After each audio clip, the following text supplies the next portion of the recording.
அப்புறம் கூடுதலா ஒரு தகவல். அதாவது தன்னடக்கமா பேசுறேன் அப்படின்னு தொடர்ந்து தன்னடக்கமா பேசிதான் மார்க்கெட்டிங்ல நானு பின்னடைவு ஏற்படுதுன்னு நெனைக்கிறேன். என்னை வாழ வைத்தீர்கள் என்றால், என்னுடைய ரெசிபிகள் பிரமாதமான ரெசிபிகள் உங்கள் எல்லாரையுமே சூப்பர் டூப்பரான ஆண்டர்பிரினர்ஸா ஆக்கியிருக்கு. வாழ வைக்குதுன்னுலாம் சொல்லக்கூடாது. தவறான வார்த்தை. உங்க எல்லாரையுமே மிகச்சிறந்த தொழில் முனைவோர்களாவும், நம்பிக்கை நட்சத்திரங்களாகவும் என்னால சம்பாதிக்க முடியும், சாதிக்க முடியும்.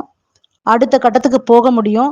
வளர்ச்சியை நோக்கி போயிட்டே இருக்கேன். இன்னும் போயிட்டே இருப்பேன். என்னோட இன்னும் நெறைய பேர கூட சேர்த்து அடுத்த கட்ட வளர்ச்சி பாதையில நகர்த்துவேன் அப்படின்னு என் வகுப்பை பெருமையாக சொல்வதை காட்டிலும், என்னுடைய வகுப்பினுடைய recipes, content, kind of information நான் உங்களுக்கு ஷேர் பண்ணது. அது மார்க்கெட்டிங்கா இருக்கலாம், பிசினஸ் ஆஸ்பெக்டா இருக்கலாம். ஒவ்வொரு ப்ராடக்ட்னுடைய விளக்கங்களா இருக்கலாம். ஒண்ணே ஒண்ணு ரொம்ப தீர்க்கமா என்னால சொல்ல முடியும். ரெசிபில என்ன ரேஷியோஸ் குடுத்தனோ, அத அப்படியே பண்றவங்களுக்கு சூப்பரா மார்க்கெட்டிங் போயிட்டே இருக்கு. நல்ல மார்க்கெட்ல இருக்காங்க. இன்னொன்னு ரொம்ப சந்தோஷமா, பெருமையா என்ன சொல்லிக்கலாம்னா, இத்தனை மாத காலமாவும் என்னுடைய வகுப்புகள்ல 0 பிரிசர்வேட்டிவ்ஸ் தான் நான் சொல்லித் தரேன். என்னோட கிளாஸ்ல பிரிசர்வேட்டிவ் நான் சொல்லித் தரதே இல்ல. கெமிக்கல் காம்பவுண்ட்ஸ் கிடையவே கிடையாது. அப்போ அதற்கான வாடிக்கையாளர்கள் குறைவாக இருந்தாலும் கூட எனக்கு ரொம்ப மன திருப்தி. என்கிட்ட இருந்து கத்துக்குன்னு போகும்போது அவங்க 0 பிரிசர்வேட்டிவோட போறாங்க. அவங்களும் நல்லது சாப்பிட்டுக்கிறாங்க, மற்றவங்களுக்கும் நல்லது தராங்கன்னு. பட் அதுக்கப்புறம் அவங்க என்ன பண்றாங்க, ஏன்னா அவங்களே தான் பல குரூப்புகள்ல இருக்காங்க. ப்ரிசர்வேட்டிவ் குப்பைகளை தான் கத்துக்கிட்டு குப்பைகளை தான் தயாரிப்போம், குப்பைகளை தான் கொடுப்போம் அப்படின்றவங்கள நாம ஒன்றும் செய்ய முடியாது. ஆனா ஒன்னே ஒண்ணுதான் நீங்க எல்லாருமே தெரிஞ்சுக்கணும். Life is a cycle, life is a circle. ஏன் சைக்கிள்னு சொன்னேன்னா, ஒரே ஒரு ஃப்ரண்ட் வீல் மட்டும் ஓடினா ஓடாது, 2 வீலும் ஓடணும். அப்படின்னா நாம ஒரு வீல் நமக்கு மட்டும் இயக்கிக்கிறோம், நமக்கு மட்டும் சம்பாதிச்சுக்கிறோம், நமக்கு மட்டும் நல்லா பாத்துக்கிறோம்னு நினைக்கிறவங்க எல்லாம் தவறு செய்றீங்க. ஏன்னா பேக் வீல் நமக்கு நம்மளோடவே தான் வருது. அப்படின்னா நாம என்னத்தை யாருக்கு கொடுத்தோமோ குப்பைகளை, அந்த குப்பை நமக்கு திரும்ப வந்துடும். புரியுதுங்களா? அதனால சைக்கிள். ஸோ வாழ்க்கையோட வட்டத்தை நான் எக்ஸ்பிளைனே பண்ண வேண்டாம். அப்போ நாம ஆரோக்கியமா இருக்கணும்னு நினைக்கிறோம், அப்ப ஆரோக்கியத்தை கொடுக்கணும். அப்ப நமக்கும் அந்த ஆரோக்கியம் கிடைக்கும். இது ரொம்ப ஸ்ட்ராங்கா நான் ரொம்ப நம்புறேன். ஆஹ் நீங்க நிறைய பேரை பார்க்கலாம், பெரிய பெரிய தொழிலதிபர்கள்னு சொல்றாங்க, கோடிக்கணக்கில் கல்யாணம் பண்ண கதையெல்லாம் பார்க்குறோம். அவங்க என்ன சமுதாயத்துக்கு கொடுத்தாங்கன்னு அவங்களுக்கு தெரியும். அவங்க வீட்டுல என்ன நடக்குதுன்னு நம்ம கண்கூடா பார்க்குறோம். அது அரசியல்வாதியா இருக்கலாம், பெரிய தொழிலதிபரா இருக்கலாம். அப்படின்னும் போது நாமெல்லாம் ரொம்ப சாமானியர்கள். இப்ப நாம தொழில எத்திக்ஸ் அண்ட் வேல்யூஸ்ன்னு இருக்குது. எப்பயுமே நாம என்ன பண்ணணும்னா, ஒரு நேர்மையாவும் அதுல ஒரு கண்ணியமாவும் இருக்கணும். ஏன்னா நாம செய்யறதெல்லாம் உணவு. அப்ப இன்னொருத்தவங்க அதை சாப்பிடுறாங்க. இப்ப சாப்பிடும் பொழுது பணம் வாங்குறோம்ல, அந்த பணத்துக்கேத்த பொருள் தானே கொடுக்கணும். குப்பையை கொடுக்கலாமா?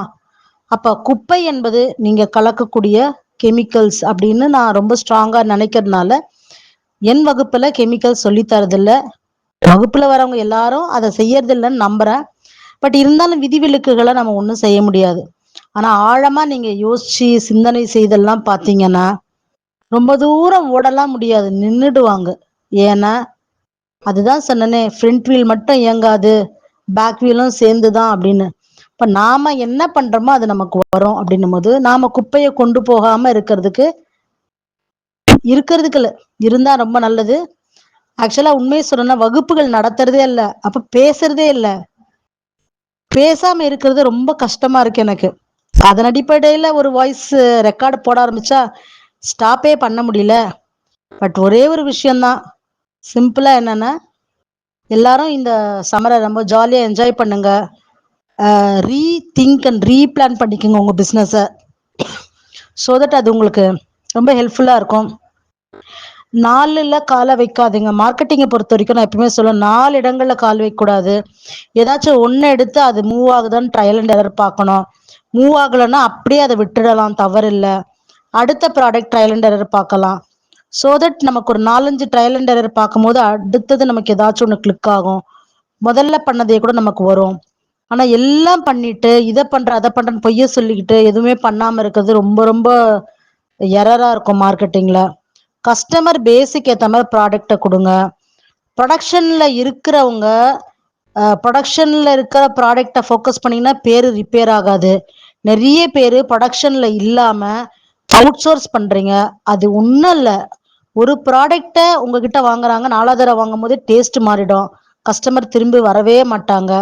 ஸோ அதுதான் குவாலிட்டி ஆஸ்பெக்ட். நமக்கு வந்து ரிட்டன்ஷன் முக்கியம். ரிட்டன்ஷன் என்ன, தொடர்ந்து அவங்க நம்மளுடைய வாங்குபவர்களா மாறணும். இப்ப கொஞ்சம் பேர், அப்ப கொஞ்சம் பேர், அப்புறம் கொஞ்சம் பேர் அப்படின்னா 1 வருஷம் ஓடும், அதுக்கப்புறம் ஓடாது.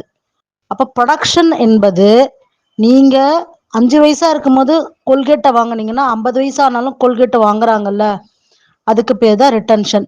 அது ஹோம்மேடு ப்ராடக்ட்ஸ்ல நிச்சயமா பண்ண முடியும். அப்ப உங்களோட ப்ராடக்ட்ஸா நீங்க பண்ண முடியும். எல்லாருமே எனக்கு தெரிஞ்சு இப்போ மெஜாரிட்டியான ஆளுங்க பொருளை உற்பத்தி பண்ணல, வாங்கி தான் ரீபிராண்டு பண்றீங்க. அப்போ வாங்கி ரீபிராண்ட் பண்றவங்க கொஞ்சம் கவனமா இருங்க, சரியா இருந்தா மட்டும் பண்ணுங்க அப்படின்றது என்னுடைய ஸ்மால் ரெக்வஸ்ட். எதற்காகனா, ஏதோ எனக்கும் 2006ல இருந்து இந்த சோஷியல் ஆண்டர்பிரினர்ஷிப்ல ஒரு எக்ஸ்பீரியன்ஸ் இருக்கிறதுனால சொல்றேன். அவங்க லாங் ரன்னு போகிறது இல்லை. 1 வருஷம் கொட்டுவாங்க குப்பைய, 2வது வருஷம் கொட்டுவாங்க, 3வது வருஷம் எங்க போனாங்கன்னே தெரியாது. ஆனா 10 வருடம் கழித்தும் யாரு வந்து உண்மையிலேயே மார்க்கெட்ல நிக்கிறாங்க அப்படின்னா, ப்ரொடக்ஷன்ல இருக்கிறவங்க நிப்பாங்க. சரிங்களா? So thank you so much for listening. Thank you so much. Thanks a lot.